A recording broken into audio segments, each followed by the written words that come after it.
Tele Brasil Notícias. Olá, está começando a sua edição semanal do Jornal Tele Brasil Notícias, sempre com as informações na medida certa e feito especialmente para você. Estaremos destacando em nossas manchetes principais de hoje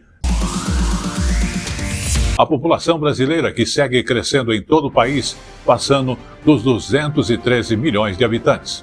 Também estaremos mostrando a você uma novidade, que é o Banco Central, que anunciou mudanças no mecanismo especial de devolução do sistema Pix. E falaremos de turismo também. Verão, geralmente, é a estação que mais atrai mesmo os turistas no Rio de Janeiro. Vamos conferir outros detalhes e outras informações. Tudo isso nesta edição do Jornal Tele Brasil Notícias. Então, vamos a ela. No ar.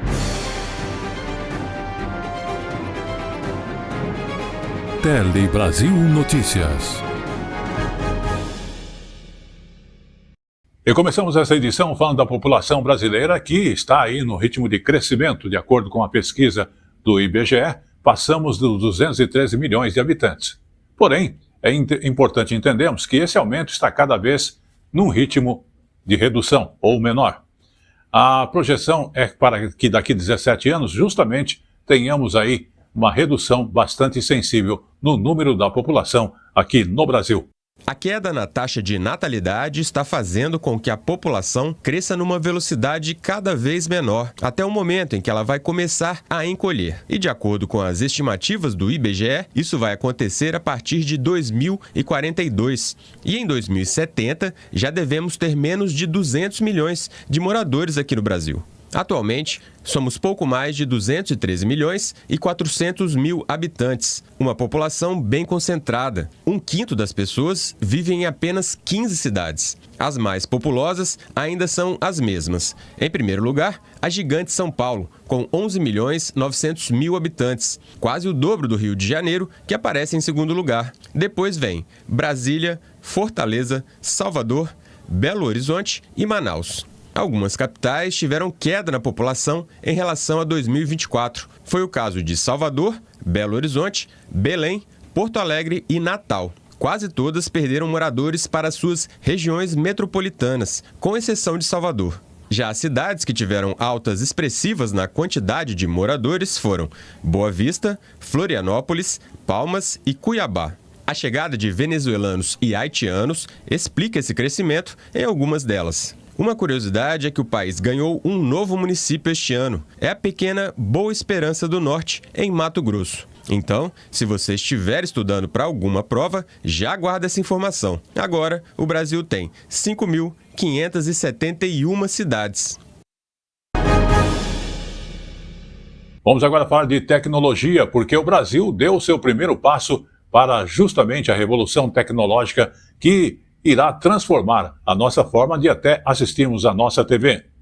É a TV 3.0, que vai ter aí um sistema digital super avançado, imagens e também com aquele som de alta definição e uma interatividade nunca jamais vista. A tecnologia vai ser totalmente integrada à internet e de graça e com transmissões que devem começar justamente na Copa do Mundo de 2026. Então, vamos conferir. A TV 3.0, que moderniza o setor, também coloca o Brasil na vanguarda da radiodifusão mundial. É mais qualidade de imagem e som e integração total com a internet. Uma central de entretenimento completa na sua TV, com mais qualidade, resolução 4K até 8K. A introdução da nova tecnologia representa mais um avanço significativo para o Brasil. O país será pioneiro na América Latina e BRICS a adotar a TV 3.0. E o governo federal planeja uma implementação da TV do futuro com cronograma responsável e foco em inclusão digital. Lembra da transição do sinal analógico para digital? Vai ser nos mesmos moldes, de forma gradual, sem que ninguém precise trocar de aparelho de TV imediatamente. A ABERT defende políticas públicas que incentivem a modernização da radiodifusão com financiamentos específicos e programas que facilitem o acesso da população, especialmente de menor renda, a receptores da TV 3.0 compatíveis. O decreto que implementa e regulamenta a TV 3.0 foi assinado nesta quarta-feira no Palácio do Planalto. A fase preparatória está prevista para ser concluída em 2025, com início das primeiras transmissões da TV 3.0 até a Copa do Mundo de 2026. Abertura, cooperação e soberania. Aliás, a soberania, hoje, é um grande tema que une todo o país. Não só a soberania, mas a soberania digital. E tudo tem a ver com a TV digital que está sendo implementada agora para que volte a acontecer e entrar no ar, provavelmente em junho do ano que vem. E eu acho que tem possibilidade até da gente assistir a Copa do Mundo com a TV digital. A migração será escalonada, começando pelas grandes capitais, e haverá um período de convivência entre os sistemas atual e novo. Todo o processo deve levar entre 10 e 15 anos. Será uma migração escalonada a partir das grandes capitais. Vamos ter um tempo necessário para a indústria se adaptar, os conversores se popularizarem e as trocas de televisões devido ao tempo de uso acontecerem naturalmente. O investimento previsto é de mais de 90 milhões de reais, aprovado pelo Conselho Diretor da Anatel. Os recursos são remanescentes do leilão do 4G.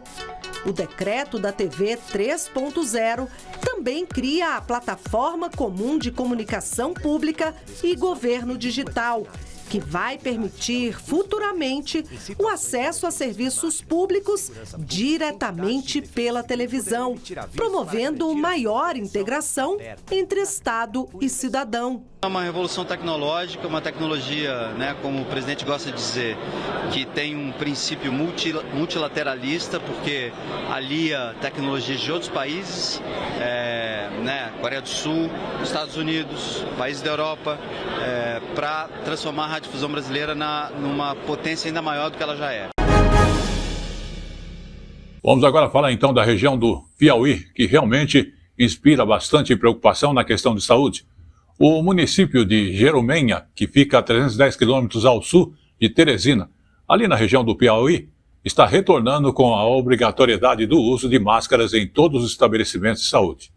A medida justamente tem como objetivo conter a Covid-19 e justamente porque houve aí um recente aumento no número de casos confirmados naquela região. Em Sebastião Leal também, no sul do estado, os cuidados estão sendo redobrados devido à mesma circunstância. Nós vamos ter mais informações através da reportagem da TV Antares, emissora da Rede Nacional de Comunicação Pública. Os de Covid registrados nos últimos dias têm alterado a rotina de cidades consideradas pequenas, com população em torno de 4 mil habitantes. Esse, por exemplo, é o caso de Jerumenha, que chegou a identificar até 8 casos da doença no mesmo dia.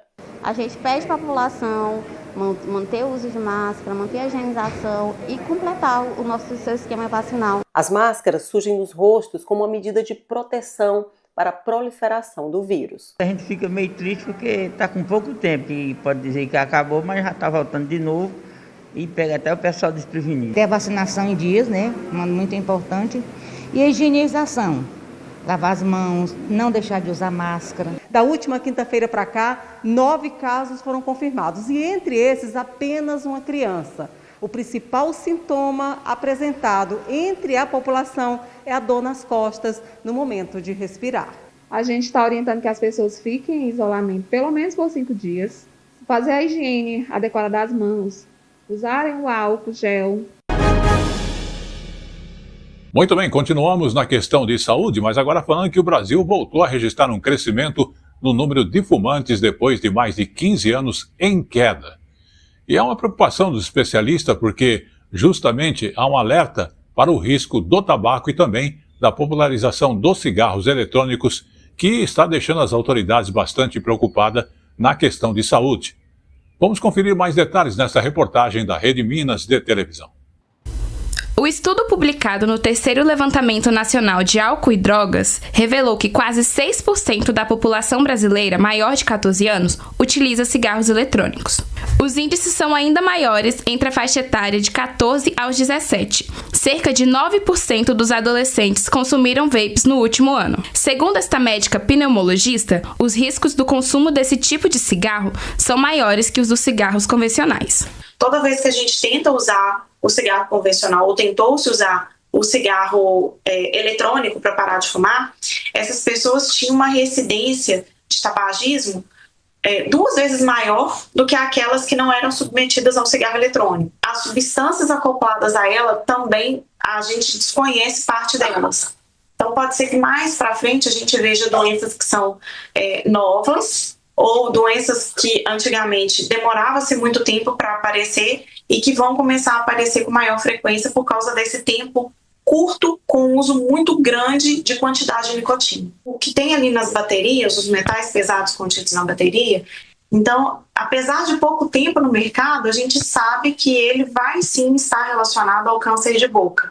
O negócio é que ainda não deu tempo disso acontecer. Não só o cigarro comum, mas o cigarro eletrônico, que em pouquíssimo tempo fez esse dano que é muito grave, que é a EVALI, que é a inflamação pulmonar, e mais para frente a gente viu que alguns pacientes evoluem depois da EVALI para uma fibrose pulmonar. No Brasil, a comercialização, importação e propaganda de todos os tipos de dispositivos eletrônicos para fumar são proibidas desde 2009. A Receita Federal hoje tem uma atenção especial para essa questão do cigarro eletrônico, justamente por conta de ser uma atividade, a comercialização ser uma atividade proibida em lei.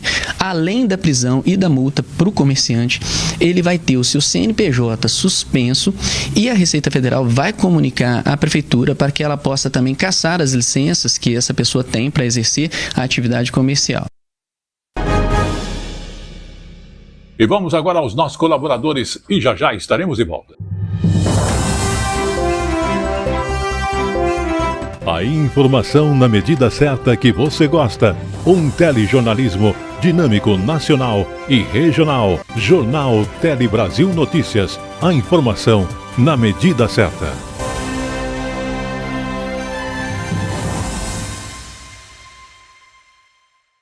Muito bem, estamos de volta. Vamos falar de higiene e a questão do celular. Você sabia que seu celular pode ter até 10 vezes mais bactérias que um vaso sanitário? Exatamente, um estudo está revelando que os aparelhos presentes em quase todos os momentos de nosso dia a dia, de nossa vida, virou um vetor de contaminação. Também, segundo especialista, o risco à saúde é bastante real, especialmente para crianças, idosos e pessoas imunossuprimidas. Você vai conferir mais detalhes na reportagem da TVE do Espírito Santo. Ele vai no bolso, na bolsa, no banheiro e até na cozinha. O celular acompanha a gente em todos os lugares. Sim, inclusive para debaixo do banho. No bolso. O tempo todo na mão. Agora que eu coloquei agora mesmo, acabei de colocar na bolsa. Mas junto com mensagens e fotos, o aparelho pode carregar algo invisível, bactérias. Como a gente está sempre em contato com o celular, o calor das nossas mãos, né, o suor, a oleosidade da nossa pele, tudo isso torna o celular um ambiente extremamente propício para o desenvolvimento de bactérias que nem sempre são bactérias boas, elas podem causar doenças. Você costuma higienizar o celular? Não. Nunca passa um alquinho? Nunca. O cuidado que eu tenho é mais de lavar a mão do que limpar o celular. Tem um spray que tem álcool, a gente já faz a higienização sempre, porque aqui carrega muitas coisas que não se deve. Pesquisas já mostraram que a superfície de um celular pode ter mais micro-organismo que corrimãos, teclado de computador e até mesmo o vaso sanitário. A gente tem alguns grupos mais comuns de bactérias, geralmente são os coliformes fecais, como Escherichia coli, Salmonella, Staphylococcus aureus e Klebsiella. São bactérias patógenas que podem causar doenças nos seres humanos. Pesquisadores analisam amostras coletadas em aparelhos de uso diário. O objetivo é entender quais bactérias estão presentes e se podem oferecer risco à saúde. Geralmente as doenças mais comuns são doenças gastrointestinais e respiratórias. Bom, eu levo o meu celular para todos os lugares, então vou aproveitar que eu estou aqui e fazer um teste nele também. Vamos ver se tem bactérias nele.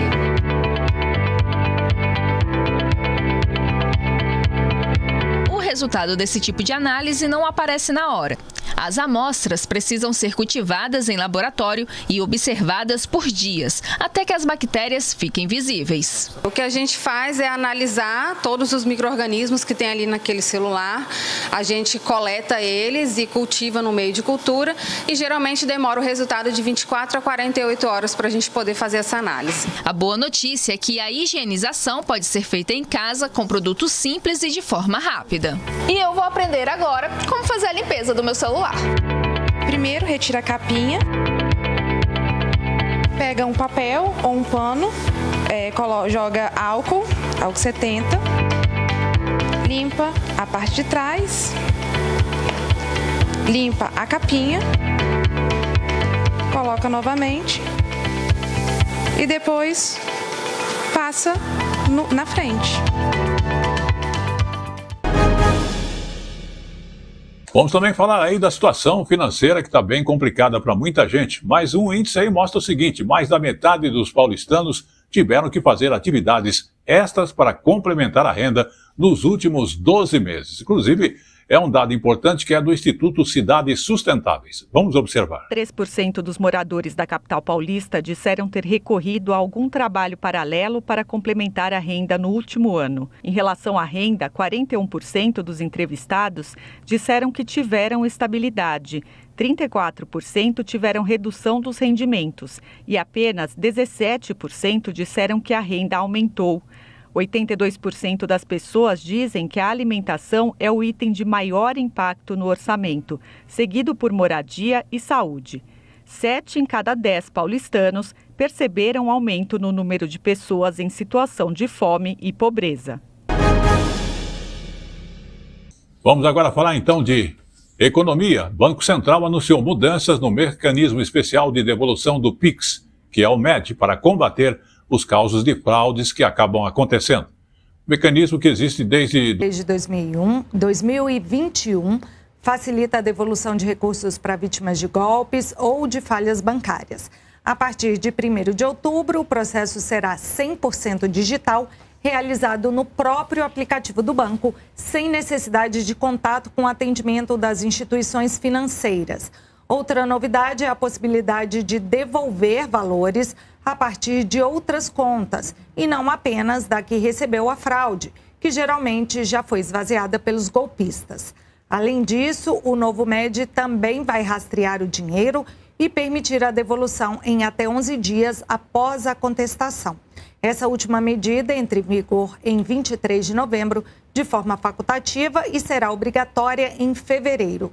Os detalhes estão aí na Agência Brasil, no endereço agenciabrasil.abc.com.br. Vamos agora falar dos lares brasileiros, porque o Brasil tem hoje mais de 10 milhões de lares chefiados por mães que mantêm a casa sem as participações dos pais. A informação, inclusive, é do último censo do IBGE e especialistas defendem a importância de entender a parentalidade no país e debater sobre como os pais contribuem para o desenvolvimento pleno de seus filhos. Vamos à reportagem. 150 mil crianças nasceram no Brasil sem o nome do pai na certidão de nascimento no ano passado, no universo de mais de 2,4 milhões de nascimentos, segundo a Associação Nacional dos Registradores de Pessoas Naturais. O escritor e influenciador Marcos Piangers, autor do livro Papai é Pop, conhece bem essa realidade. Sabendo que era crescer sem a figura paterna, quando nasceu a primeira filha, decidiu que seria um pai presente. A um público de mais de 2,6 milhões de seguidores, Piangers fala sobre as descobertas da jornada da paternidade. Passamos os últimos 10 anos, então, falando sobre paternidade, entendendo a parentalidade no Brasil e tentando ajudar a fomentar a ideia de que um pai presente, participativo e amoroso importa e importa muito, como uma parte da célula primeira da sociedade, que é essa construção de família que a gente tem espalhada por todo o Brasil, né? Com suas peculiaridades, obviamente. Por muitos anos a gente entendeu que a paternidade masculina, o homem, ele tem o papel de prover. Esse prover seria o quê? O financeiro. A gente entende que o estar presente vai muito além no local físico que aqueles indivíduos habitam e da parte financeira. Então, ser presente na vida de um filho, sendo a criança ou um adolescente, é você entender o universo dele, conversar com o seu filho. O retrato dos lares brasileiros passa longe do clichê de que os homens são os maiores provedores. Afinal, segundo o último censo do IBGE, quase a metade dos domicílios é mantida por mulheres. E nas famílias onde faltam um dos genitores, o mais comum é que elas assumam toda a responsabilidade. O Brasil tem 10 milhões de lares chefiados por mães solo, 6 vezes mais que o número de domicílios comandados apenas pelos pais. Então é importante a gente entender esse homem brasileiro e a gente entender a causa dos nossos males, né? E por onde começar a curar os nossos males. E essa cura vem da chegada de uma criança e muitas vezes esse homem descobre que ele chora, que ele ama, que ele cuida, que para cuidar do filho ele precisa ter autocuidado, que para ser um bom pai ele precisa ser um bom marido. Então esse homem ele começa a renascer, ele começa a reentender a sua posição no mundo, a sua relação com a família, a sua relação com o todo, com a sociedade. Quando a gente tem um pai presente, lembrando que estar presente é viver o mundo do seu filho, o universo, não é dividir a mesma casa, não é pagar as contas, a gente tem um indivíduo com muito mais autoestima, confiança, facilidade de se comunicar, então tem um desempenho escolar melhor. E chegou agora no Tele Brasil Notícias, o nosso Momento Jurídico. O Momento Jurídico de hoje fala do STJ, que pode homologar a alteração completa de nome de brasileiro realizada lá no exterior. Vamos acompanhar em mais detalhes. Superior Tribunal de Justiça pode homologar a alteração completa de nome de brasileiro realizada no exterior. A Corte Especial do STJ decidiu por unanimidade que é possível a homologação de sentenças proferidas no exterior que autorizam a mudança completa do nome de brasileiros, inclusive do sobrenome. Para isso, é necessário que sejam atendidos alguns critérios exigidos por lei e pelo regimento interno do STJ. Um exemplo é o artigo 7º da Lei de Introdução às Normas do Direito Brasileiro, a LINDB, que estabelece que a legislação do país em que a pessoa for domiciliada determina as regras sobre o começo e o fim da personalidade, o nome, a capacidade e os direitos de família. Este advogado explica quais são os outros critérios. Primeiro, essa sentença, essa decisão judicial, ela tem que ter sido proferida por uma autoridade estrangeira competente. Então, essa decisão ela também tem que ter eficácia no país em que ela foi proferida. Ela tem que vir, quando vier acompanhada aqui para o Brasil, acompanhada de uma tradução, salvo se tiver um tratado entre o Brasil e aquele país que dispensa essa tradução, tem que ter ocorrido naquele processo, no âmbito do estrangeiro, uma citação válida, ainda que tenha ocorrido a revelia, que é quando não há um pronunciamento da parte, no caso concreto. Ela não pode ofender a soberania nacional, inclusive também não pode ofender a dignidade da pessoa humana. Um pedido de homologação de sentença estrangeira foi feito por um brasileiro domiciliado nos Estados Unidos que possui certidão de naturalização norte-americana e mudou o nome conforme a legislação daquele país. Na alteração, o sobrenome da família foi totalmente retirado. Por conta disso, o Ministério Público Federal pediu a improcedência do pedido de homologação por entender que a legislação brasileira não permite tal supressão e, portanto, a sentença ofenderia a ordem pública. A relatora do pedido, ministra Isabel Galotti, atestou que os requisitos legais e regimentais para a homologação foram cumpridos. A ministra pontuou que a escolha de prenome e de sobrenome de origem inglesa é compreensível e razoável nessa hipótese analisada, já que evita possível estigma ou discriminação no país de que se tornou nacional. Ela acrescentou que essa mudança de sobrenome não viola nenhum interesse público relevante ou de terceiros. Já em relação à supressão total do sobrenome, a relatora esclareceu que a chamada Lei do Sistema Eletrônico dos Registros Públicos facilitou não só a mudança do prenome, como também a de nomes de família. O melhor da informação, da notícia, está aqui.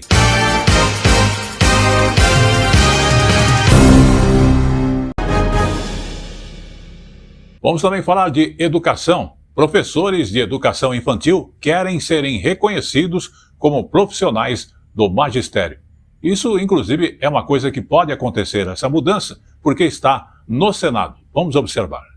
A primeira etapa da educação básica no Brasil é a educação infantil, que atende crianças de 0 a 5 anos de idade.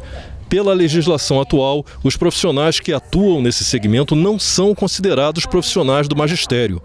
O Senado avalia um projeto de lei já aprovado pela Câmara dos Deputados que muda essa situação, com alterações na Lei do Piso Salarial dos Professores e na Lei de Diretrizes e Bases da Educação Nacional.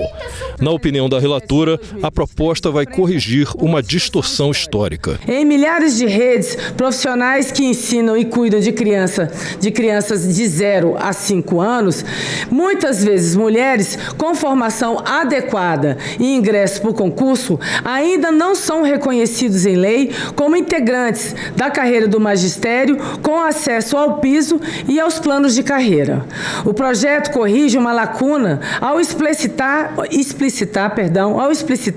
o enquadramento desses docentes, independentemente da nomenclatura do cargo, e ao afirmar a indissociabilidade entre cuidar, brincar e educar. A autora do projeto comparou a situação atual a uma ilegalidade. O que não dá mais para continuar, o que não é possível mais ser naturalizado, escondido para debaixo do tapete, a única coisa que não dá é essa ilegalidade que existe no chão das creches do nosso país. O que acontece com essas mulheres? Porque são mulheres, a gente tem que afirmar isso porque é uma questão de gênero. São mulheres, a sua grande maioria, mulheres negras, que elas estão lá exercendo uma função fundamental, que é garantir o direito à educação de bebês e crianças pequenas no nosso país, e elas não são reconhecidas pelo trabalho que elas já realizam. Isso é ilegal. Isso é absurdo, isso não pode ser naturalizado, como se não, isso não é uma questão menor, é uma questão menor para quem? Para quem? Uma professora que participou da audiência lembrou que a Lei de Diretrizes e Bases da Educação define como trabalhadores da educação básica os que atuam na área e têm diploma na área pedagógica ou afim. Quem trabalha na educação, na sala de aula, com as crianças, bebês, crianças pequenas, são quem? São os professores. Não há como ter uma educação de qualidade, um cuidar e um educar sem um profissional formado. A representante do Ministério da Educação alertou para impactos orçamentários da mudança. Isso significa olhar para o conjunto das contas municipais, olhar para as folhas de pagamento e verificar, de fato, considerada a complementação da União e a destinação de parte desse recurso para a educação infantil, qual é a capacidade, de fato, dos municípios para conseguirem realizar esse atendimento pleno, considerando que os profissionais sejam, de fato, educadores. Obviamente que a gente não vai ser irresponsável em tratar o tema com a devida importância, não só pela questão de justiça das profissionais, mas também esse apelo dos municípios. A gente vai ter que buscar aqui alguma solução, mas para esta relatora não há a menor dúvida com relação à importância e o mérito dessa proposição.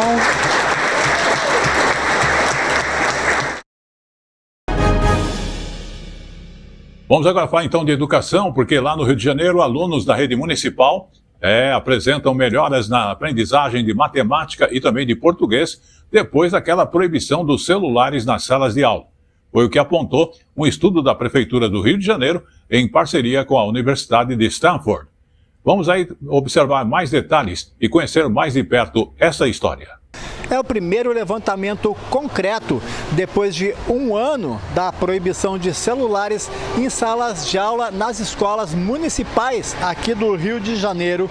A pesquisa comprovou um aumento de 25,7% no aprendizado de matemática e de 13,5% no aprendizado de português. Os dados são relativos ao ano passado. Segundo a Secretaria de Educação do município, este ganho médio corresponde a um bimestre a mais de aprendizagem. Entre os motivos desses bons resultados é que quando o celular deixa de ser uma distração, o foco aumenta no aprendizado. Foram ouvidos 919 diretores de escolas municipais aqui do Rio, o que corresponde a cerca de 90% de toda a rede. Lembrando que uma lei federal também está vigindo desde janeiro deste ano para todo o Brasil. Inclusive, existem leis desse tipo em vários outros países, sempre com bons resultados, segundo o especialista em educação, Tiago Esteves. Vamos ouvir o que ele disse. A própria Unesco já havia apontado isso num amplo estudo, tanto é que vinha se refletindo em diferentes países, né, em vários níveis, a proibição do uso, né, dos aparelhos tecnológicos, né, em sala de aula, e essa pesquisa vem em bom momento, mostrando, na verdade, que sim, né, que de fato o uso desses aparelhos, o uso indiscriminado, é preciso destacar, né, desses aparelhos em sala de aula, tirava a atenção dos estudantes, né, tirava a atenção desses estudantes, do professor, do conteúdo, dos exercícios, das atividades. Era interessante a gente ter também, né, resultados tanto voltados para as ciências humanas quanto para as ciências da natureza, de modo que a gente pudesse confirmar se houve um ganho global. Vamos agora falar também de internet e o 5G. Cobertura, então, 5G no Brasil está superando a meta da Agência Nacional de Telecomunicações, a Anatel, antes do que era previsto, alcançando, assim, mais de 60% do território brasileiro. Vamos observar. A cobertura do 5G já atinge 63,61% do país, ultrapassando a meta de 57,67% estabelecida para 2027, bem antes do previsto pela agência. Os dados são do relatório trimestral da Anatel, vinculado ao Ministério das Comunicações. Entre as ações decisivas para esse avanço está a liberação antecipada da faixa de 3,5 GHz, realizada 14 meses antes do prazo previsto. Isso permitiu que os 5.570 municípios brasileiros ficassem aptos a receber o 5G e possibilitou que as operadoras iniciassem a implementação de acordo com seus cronogramas. O relatório da Anatel também apontou aumento no percentual de usuários de internet, que passou de 81,34% para 84,46%. A meta para 2027 é chegar a 95%. A satisfação do usuário de banda larga fixa também cresceu, passando de 6,9% para 7,4%. Vamos agora então falar de crianças e adolescentes, porque o projeto de lei que cria regras para a proteção da criança e adolescente na internet agora foi para a sanção do presidente da República e a proposta que teve seu texto final aprovado, inclusive também no Senado. E essa semana ela obriga as plataformas a adotarem, por exemplo, medidas contra a pornografia nas redes sociais, uma coisa importante. E os especialistas estão apontando como um avanço o fim do impulsionamento monetizado por parte das plataformas de conteúdo que retratem crianças e adolescentes de forma sexualizada. Vamos observar essas informações.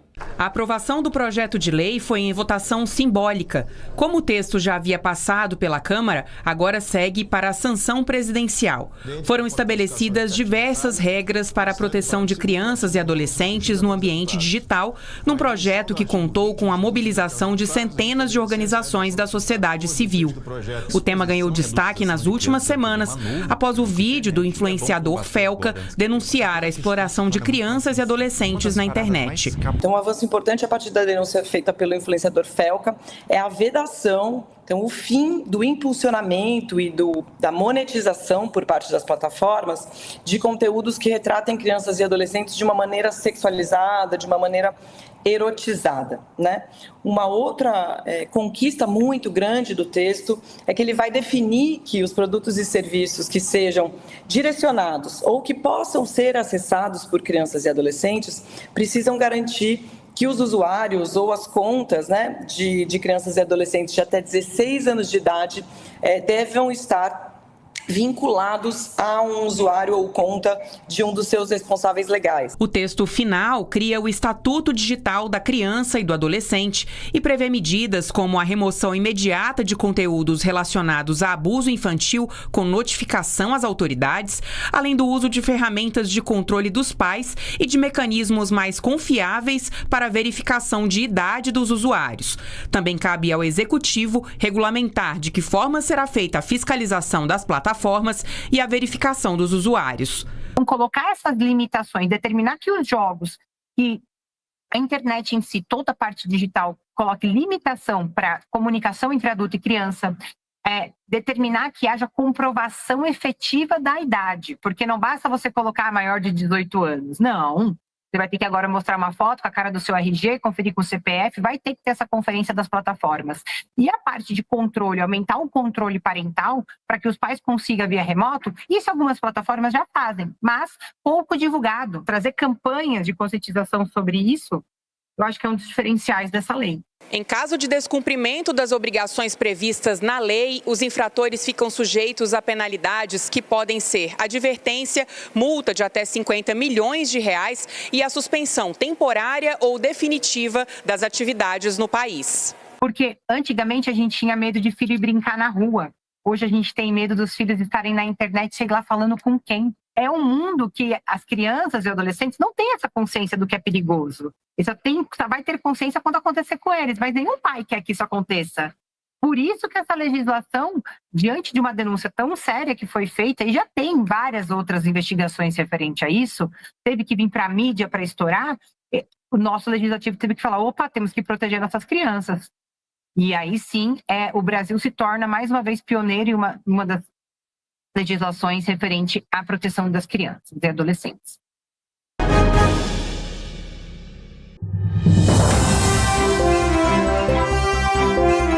A informação na medida certa que você gosta. Um telejornalismo dinâmico, nacional e regional.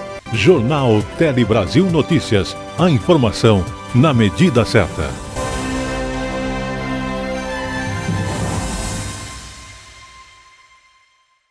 Pois é, nós vemos muito na internet falar-se aí sobre acidentes de trem. E um exemplo de uma situação que está sendo controlada está no Ceará, porque o estado registrou queda no número de acidentes de trem. Esse número caiu pela metade no primeiro semestre de 2025. E justamente comparando com o mesmo período do ano passado. E a gente vai conferir e entender o caso, o motivo que causou esta redução nesta reportagem também da TV Ceará.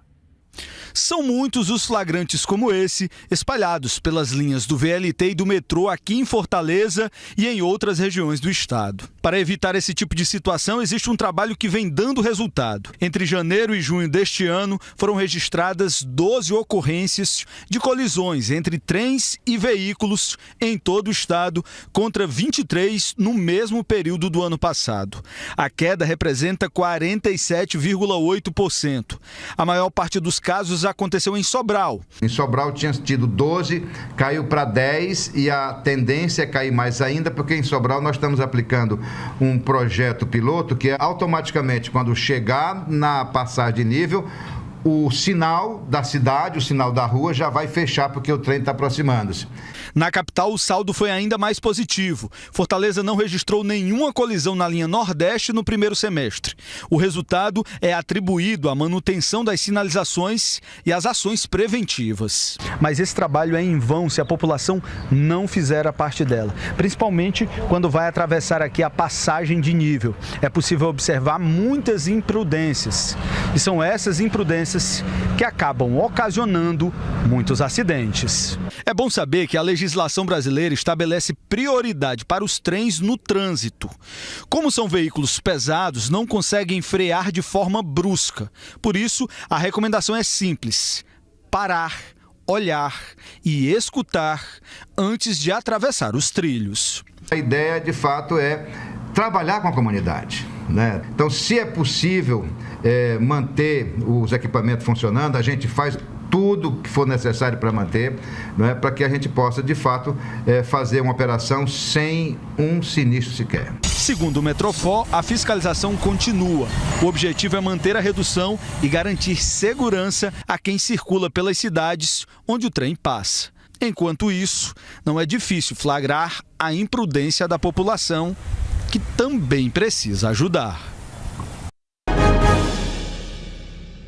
Vamos agora falar então de comunicação e também de produção de conteúdos aí para justamente a área de audiovisual e para a televisão. Indígenas de várias regiões do Brasil que se reuniram lá em Belém justamente para conversar sobre a comunicação e mostrar também a força da produção dos conteúdos que eles produzem. Pois é, o encontro quer dar mais visibilidade às vozes dos povos originários e também preparar a estratégia para grandes debates como a COP30. Vamos conferir na reportagem da TV Cultura do Pará.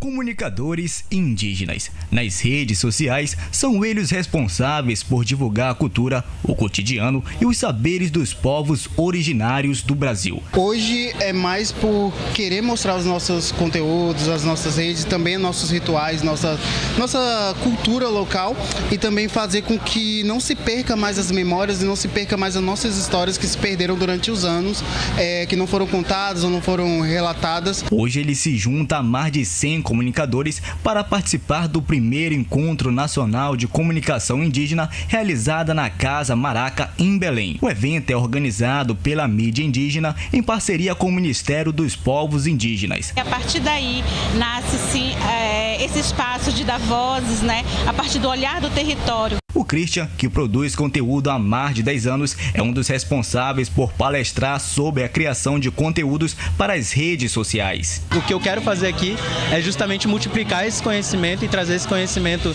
digamos assim, de ponta para que esses comunicadores consigam fazer o melhor trabalho possível. O ponto alto da programação é a construção coletiva do plano de cobertura indígena para a COP30.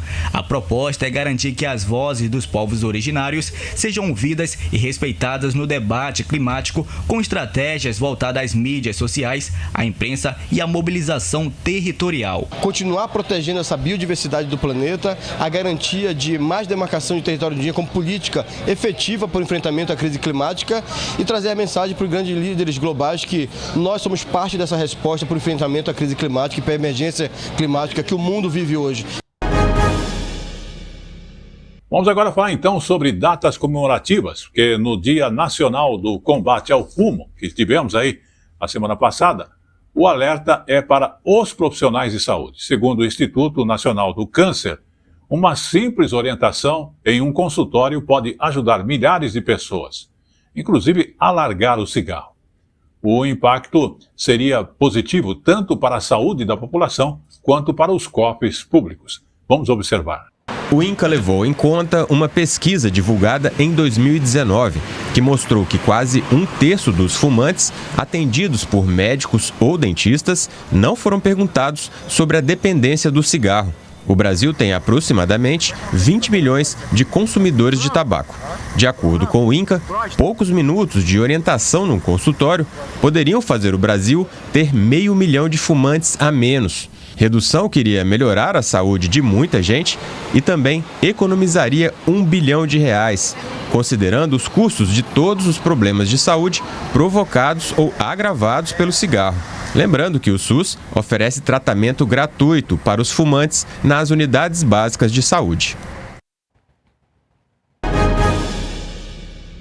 Vamos também falar de ecologia e as mudanças climáticas e o papel das mulheres. Lideranças femininas de várias partes do país se reuniram no Rio de Janeiro, inclusive para debater o papel das mulheres nos enfrentamentos das mudanças climáticas. O encontro, inclusive, faz parte do evento Rio Clima Week. Vamos observar. Grande parte do estado do Pará é coberto pela floresta amazônica.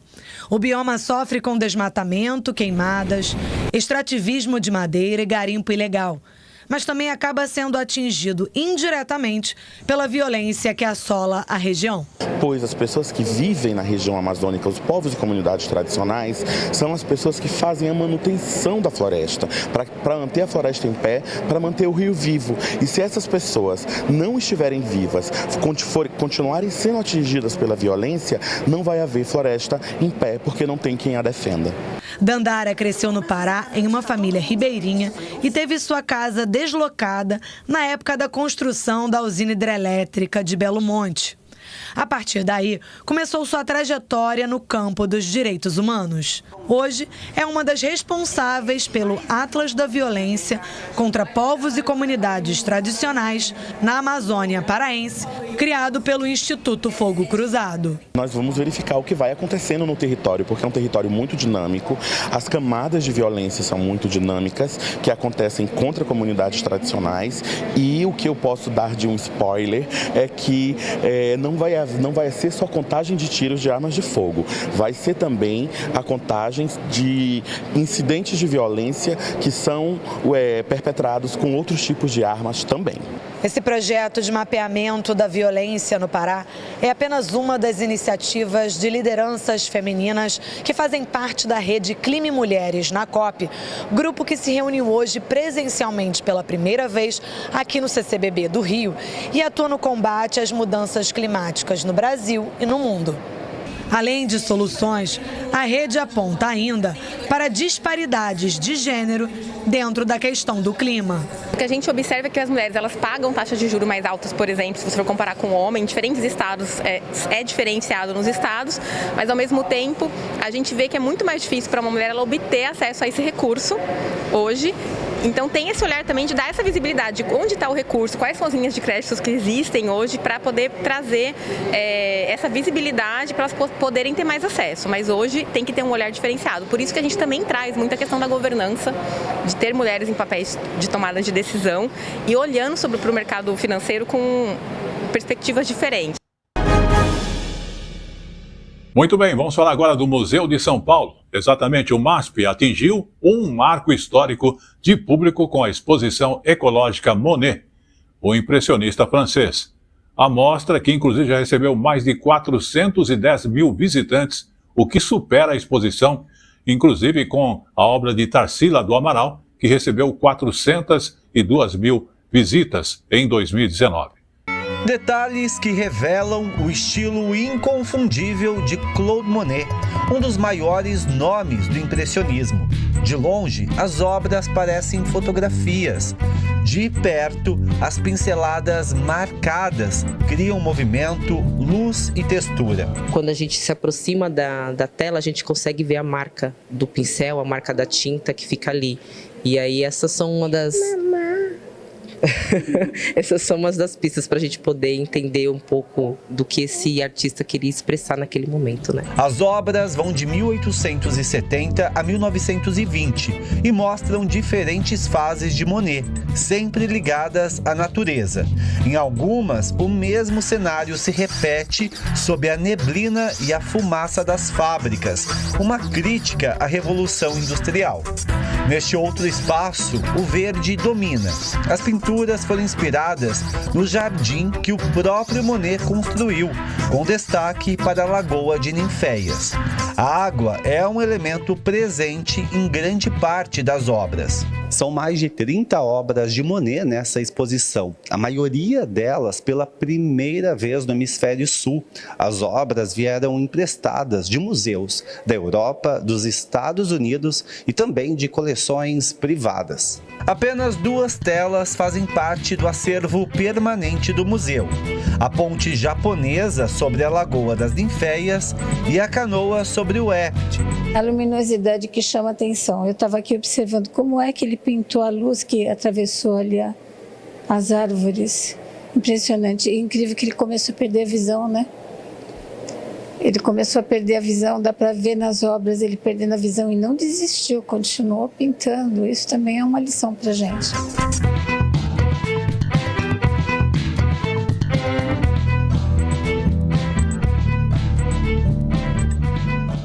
Importante não esquecemos de falar que a exposição foi prorrogada até o dia 6 de setembro de 2025, devido ao grande volume de pessoas que estão ali visitando.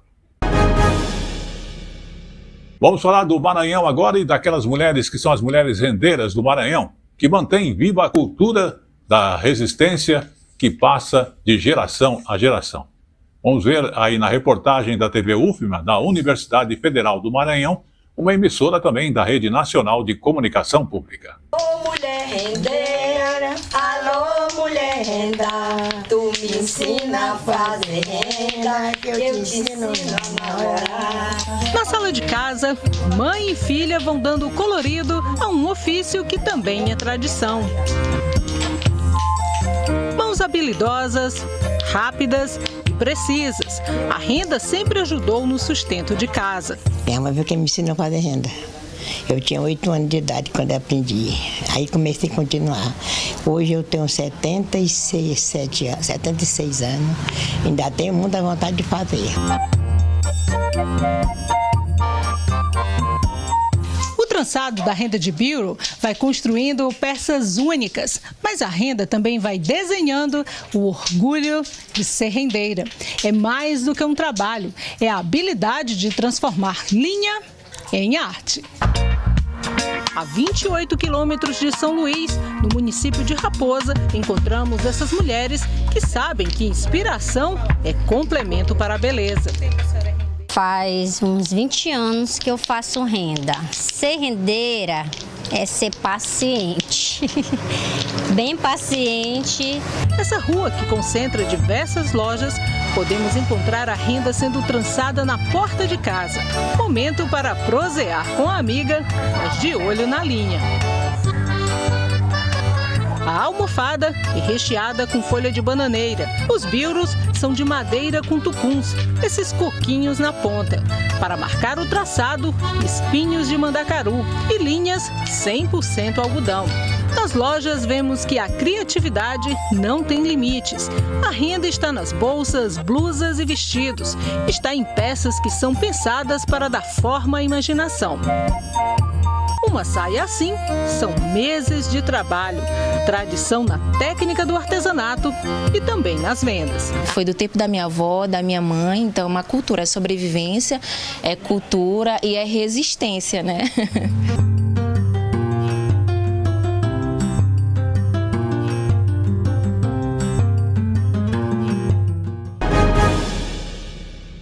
E vamos agora dar destaque aos eventos que aconteceram durante a semana passada e falar do Amazonas, que recebeu o Festival Folclórico de Barreirinha, um espetáculo que é bastante vibrante e que celebra a cultura, a arte e a identidade do povo amazonense.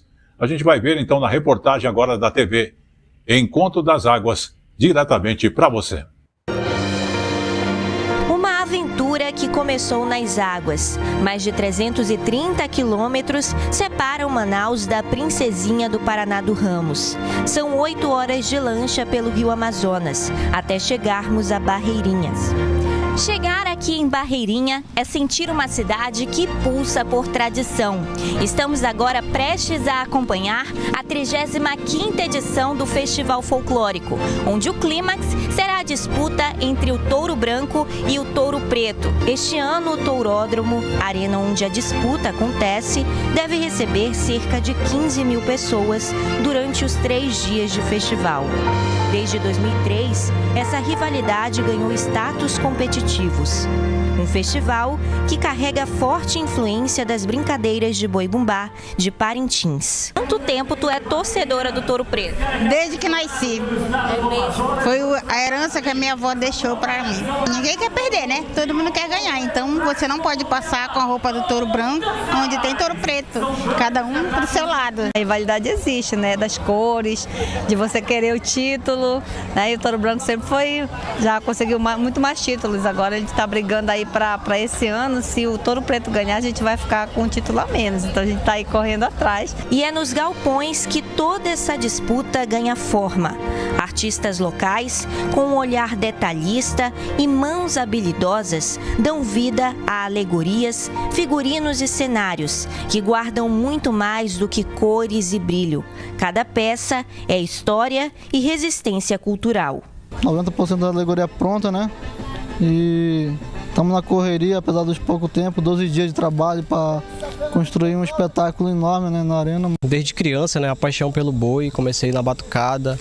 E com o passar do tempo a gente vai se aprimorando, vai se adaptando ao boi, a gente começa a colocar em prática o nosso talento, né, talento artístico. O clima aqui em Barreirinha é de festança e aquecimento para a disputa dos touros branco e preto no dia 30 de agosto.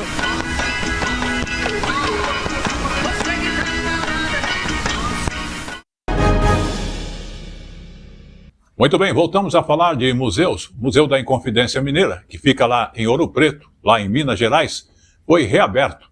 E o prédio ficou quase 7 meses fechado por causa das reformas e está recebendo o público em geral.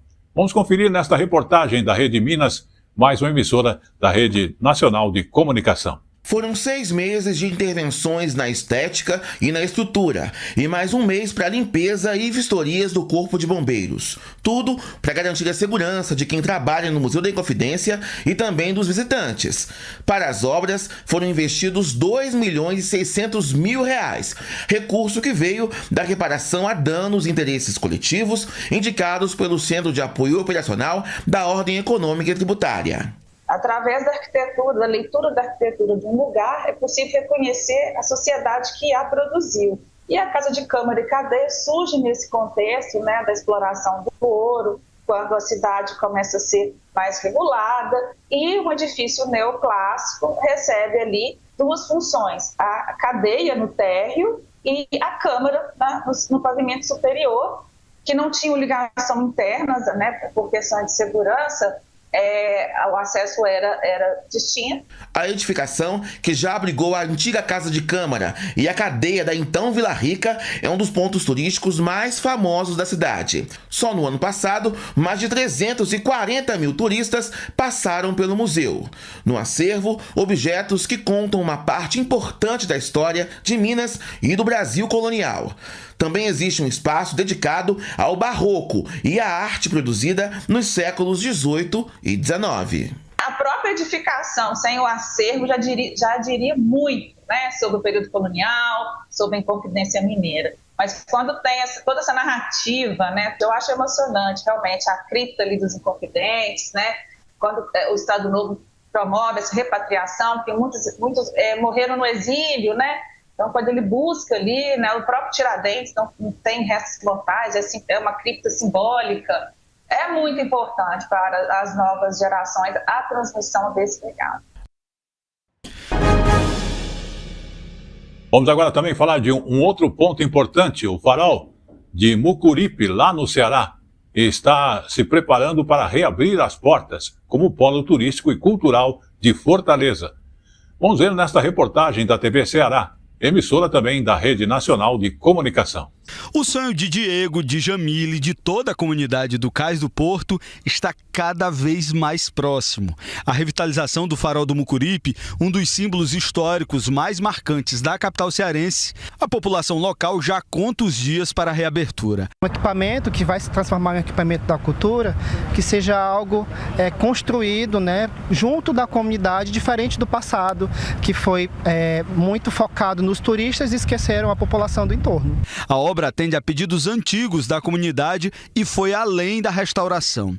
O projeto ganhou novos elementos para transformar o espaço em área de lazer, cultura e convivência. Espaço cultural, tanto para a comunidade como para os demais visitantes que vêm ver que esse nosso farol está lindo, sendo entregue para a nossa sociedade, que ele estava abandonado, mas graças a Deus, em diálogo, tanto com a Secretaria de Governo do Estado, ele está aí, lindo e maravilhoso. O projeto contempla a recomposição da escada helicoidal, restauração de peças originais, iluminação cênica, urbanização do entorno, áreas de lazer e paisagismo. Colocamos ali uma proteção para as pessoas poderem ficar no gramado com muita tranquilidade, se divertirem, fazerem ali seus piqueniques, para poder ir ver o pôr do sol ali, para saraus, para poder ter declamação de poesias lá, por exemplo. O farol tem uma importância enorme para o Ceará. Está presente no nosso brasão e também na nossa bandeira. E está bem próximo de ser entregue novamente à população. As obras terminam logo no início de setembro e a inauguração oficial será marcada logo em seguida. Erguido no século XIX, o Farol do Mucuripe sempre esteve presente na memória da cidade. Agora renasce como vetor de turismo sustentável e desenvolvimento econômico, devolvendo à orla um patrimônio que une passado e futuro.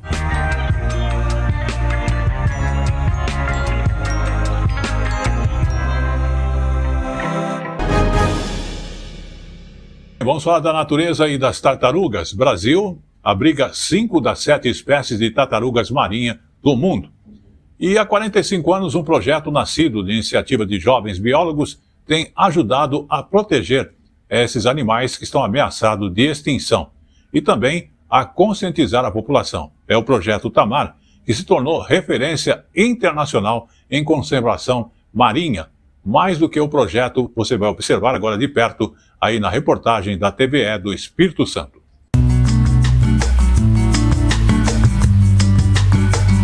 O projeto Tamar começou na década de 80 por estudantes do curso de oceanografia da Universidade Federal de Rio Grande, que fica no sul do Rio Grande do Sul, que se preocuparam e tiveram interesse em entender, conhecer um pouco mais sobre as tartarugas marinhas no Brasil, que a gente não tinha conhecimento de como era a realidade delas aqui, apenas conhecia elas através de livros em inglês. Hoje, mais de 40 anos depois, ele é conhecido no mundo inteiro como exemplo de sucesso na proteção das tartarugas marinhas. Uma história que une ciência e afeto, pesquisa e comunidade. De um lado, o trabalho para proteger as espécies. Do outro, a transformação de vidas nas praias, onde antes a tartaruga era vista como recurso de sobrevivência. A gente precisou mudar a mentalidade e aproximar as comunidades costeiras para o processo de conservação. Aos 45 anos, o Projeto Tamar celebra a vitória da vida. O crescimento do número de fêmeas das 5 espécies de tartarugas que retornam às praias brasileiras para desovar. Existe um processo de avaliação do nível de ameaça de extinção de todos os animais, fauna, flora, e no último ciclo feito para as tartarugas marinhas, a gente percebeu uma melhoria no estágio de conservação de todas elas. Essas gigantes aqui atrás fazem parte das 5 espécies de tartarugas que vivem no litoral brasileiro. Aqui no Projeto Tamar, elas recebem cuidados especiais e encantam quem chega pertinho, assim como eu estou agora. Escolas, famílias e visitantes de todas as idades chegam curiosos e saem com mais que lembranças, levam conhecimento. Ele vai ter sempre um rabo muito mais comprido e bem mais grosso do que o da fêmea. Crianças aprendem sobre o ciclo das tartarugas. Adultos se encantam com a força e a delicadeza desses animais. Ah, é uma delícia ver assim como que as tartarugas, né, são bem cuidadas, a importância do projeto, o cuidado com o meio ambiente. A gente fica muito feliz de saber que iniciativas assim existem e muito linda a vista daqui, o mirante, a gente adora. A gente fica muito feliz e satisfeito de que as pessoas venham aqui, mas saiam cada vez mais felizes, mais leves, mais tranquilos e sensibilizados em prol da conservação das tartarugas marinhas.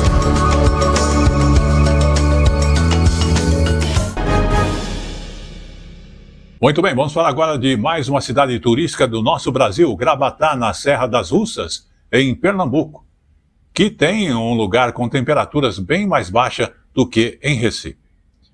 Boa gastronomia oferecida ali com traços suíços, também na arquitetura, mas sem perder aquela identidade nordestina.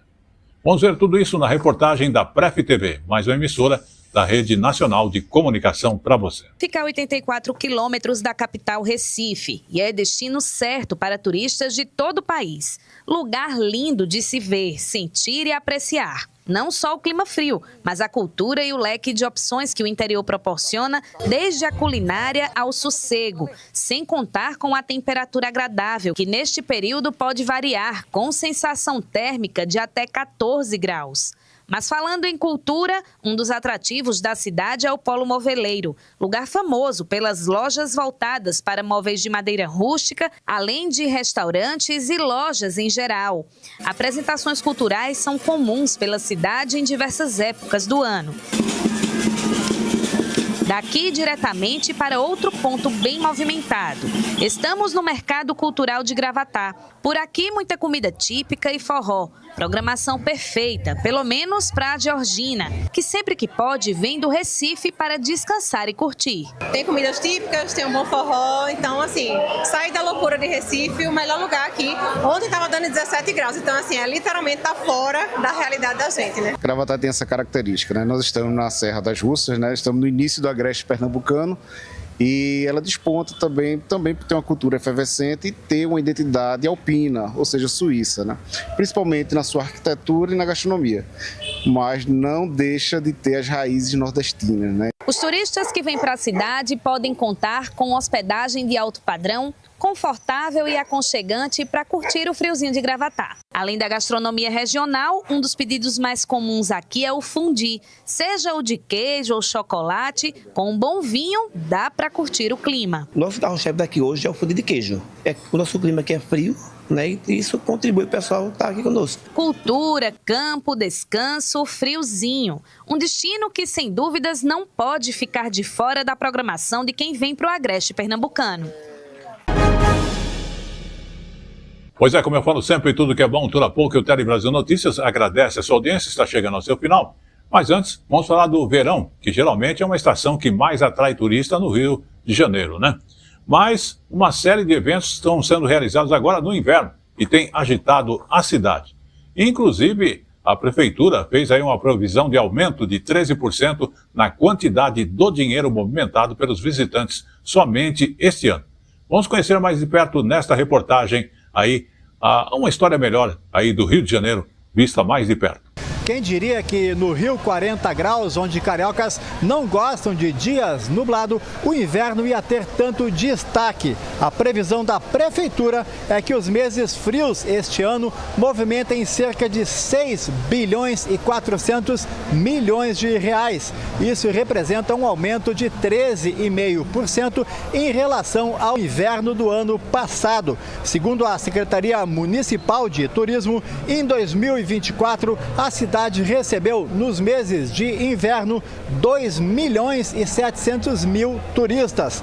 Entre os motivos desse aumento de turistas no Rio de Janeiro estão os grandes eventos, como diversas corridas e maratonas de rua, o encontro de tecnologia Rio Innovation Week e até mesmo o Festival Rio Gastronomia. Ou seja, o Rio de Janeiro é lindo sim no verão, mas é muito bonito também nos demais meses do ano. Muito bem, com esta última informação do Rio de Janeiro, o Jornal Tele Brasil Notícias está chegando ao seu final, agradecendo a sua audiência e lembrando que você acompanha as nossas informações quer pelo YouTube ou Facebook, é o nosso site que é Tele Brasil Notícias, ou então no @Jornal Tele Brasil Notícias.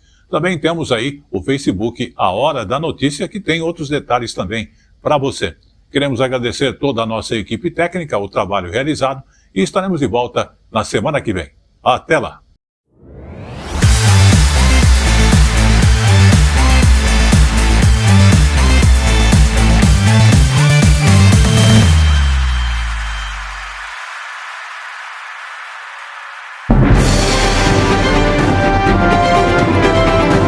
Tele Brasil Notícias.